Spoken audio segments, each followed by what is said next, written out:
Why did you get out of bed this morning? What's your purpose? What's your cause? What's your belief? Why does your company exist? In the face of bombardment of manipulation, and that's the marketplace. How do you get your message to stand out? How do you get your message heard? Why should anyone listen to you? As it turns out, there's a pattern. As it turns out, all the great and inspiring leaders and organizations in the world, whether it's Apple or Martin Luther King or the Wright brothers, they all think, act, and communicate the exact same way. And it's the complete opposite to everyone else. All I did was write it down. I call it the golden circle. In the middle is the word why. In the center ring is the word how. And the outside ring is the word what. It's this little idea that distinguishes those with the capacity to inspire versus everyone else. Every single organization on the planet knows what they do. These are the products you sell or the services you offer. Some know how they do it. Whether you call it your differentiating value proposition or your USP, it's the things that you think make you special or different or better than your competition. But very, very few people in very, very few organizations can clearly state why they do what they do. And by why, I don't mean to make money. That's a result. Why did you get out of bed this morning? And why should anyone care? As a result, the way we think, the way we act, the way we communicate is from the outside in. It's obvious. We go from the clearest thing to the fuzziest thing. We tell people what we do, we tell them how we're different or how we're better, and we expect some sort of behavior, a purchase, a vote, support.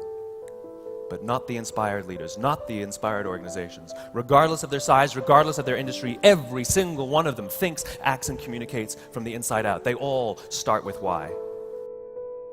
If Apple were like everyone else, a piece of marketing from them, for example, would sound like this. They would say what they do. We make great computers.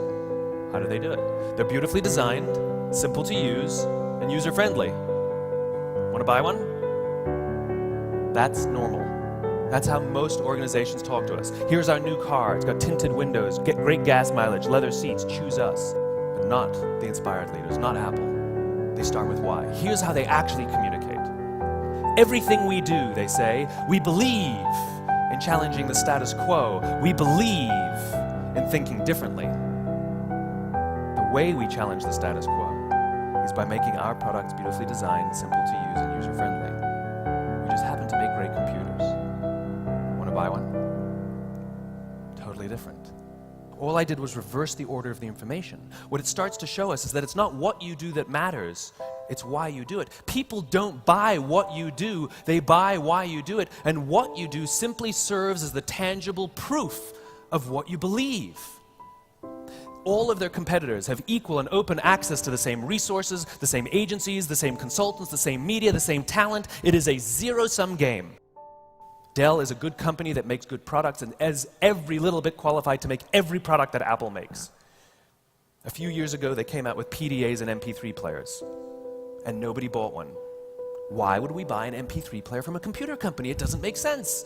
But we do it every day. The difference is Dell has defined themselves by what they do, and Apple has defined themselves by why they exist. It's biology. It's biology. If you look at a cross-section of the human brain, looking from the top down, the human brain evolved into three major areas that corresponds with this little idea. The outside area, the what level, is our newest brain, our Homo sapien brain, called our neocortex. The neocortex is responsible for all of our rational and analytical thought and language. The middle two sections, why and how, make up our limbic brains. Our limbic brains are responsible for all of our feelings, like trust and loyalty. It's also responsible for all human behavior, all decision-making, and it has no capacity for language. And so we rationalize. And how come sometimes when you're not the best price, service, quality, or features, you still have loyal customers? There's an inextricable link between leadership and communication. Those who lead are the ones who can clearly communicate what they believe, and those who can clearly communicate what they believe are the ones who lead. In the summer of 1963, 250,000 people showed up on the Mall in Washington to hear Dr. King give his famous I Have a Dream speech. Dr. King was not the only man in America who knew what had to change to bring about civil rights in this country. Dr. King didn't have all great ideas. Some of his ideas were bad. He was not the only man who suffered in pre-civil rights America. In fact, he suffered a little less than some because he was off at university. And he wasn't the perfect man. He had his complexities, but we just don't talk about those things. The difference is Dr. King didn't go around telling people what we need to do, what we need to do, what we need to do. He went around and told people, I believe, I believe, I believe. And people who believed what he believed took his cause and they made it their own. And they told people what they believed. And those people who believed what they believed, they took that same cause and they made it their own. And they told people what they believed. And some built structures to get the word out more efficiently. And lo and behold, on the right day, on the right time, 250,000 people showed up to hear him speak. Every decision we make in our lives as individuals or organizations is a piece of communication. It tells the outside world something about who we are. The clearer you are about what you believe, the more disciplined you are about how you do things, and the more consistent you are in what you do, everything you say and everything you do then becomes a symbol for that set of values and beliefs. And the reason is simple.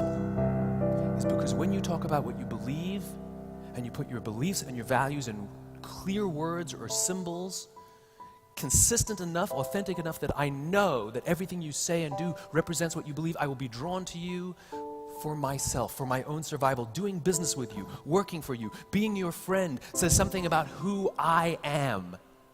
We follow those who lead, not for them, but for ourselves.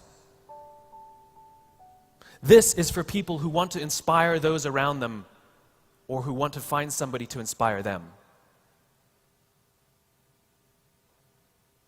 I can say without a doubt,